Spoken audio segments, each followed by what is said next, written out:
Deuteronomy chapter 25.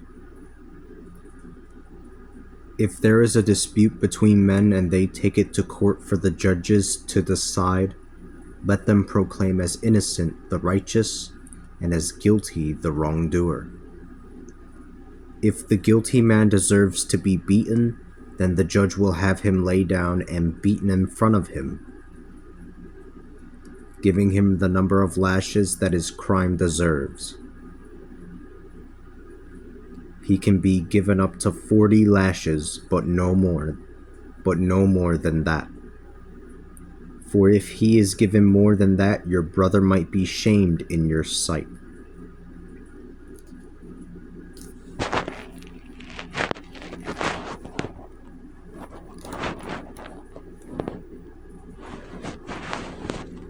Do not muzzle an ox when it is treading out the grain.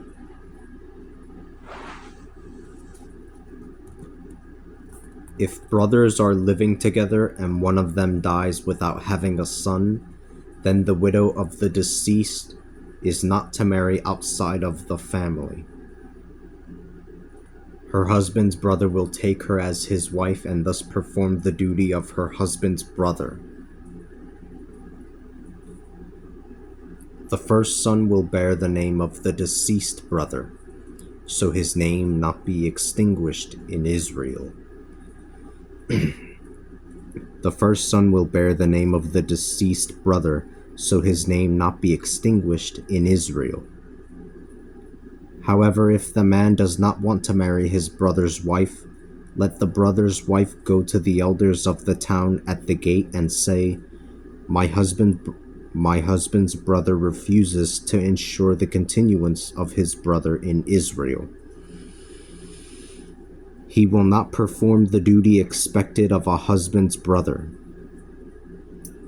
Then the elders of the town will summon him and speak.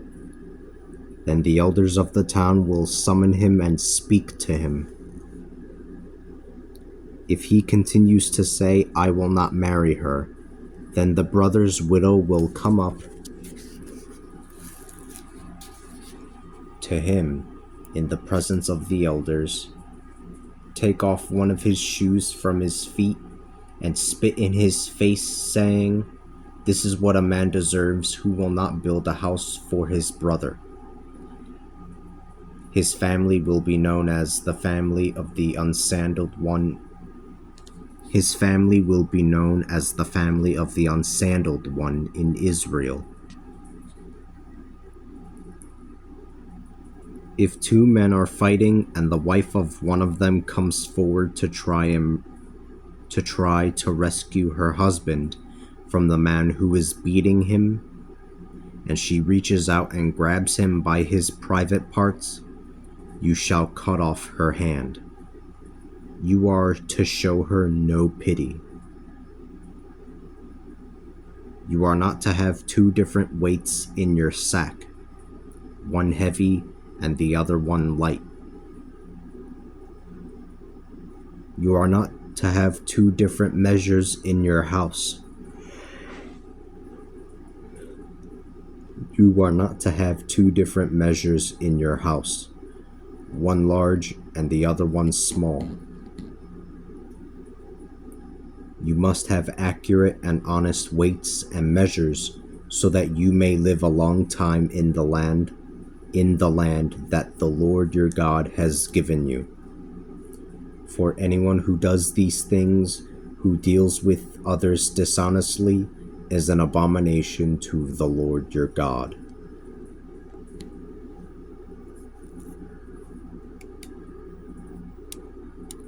Remember what the Amalekites did to you as you were on your way when you came forth from the land of Egypt. They met you along the way and waylaid those who were lagging when you were weary and worn out. They had no fear of God. When the Lord your God gives you rest from all of the enemies who surround you in the land that the Lord your God is giving to you to possess as an When the Lord your God gives you rest from all of the enemies who surround you in the land that the Lord your God is giving you to possess as an inheritance, you shall blot out the memory of the Amalekites from under the heavens. Do not forget.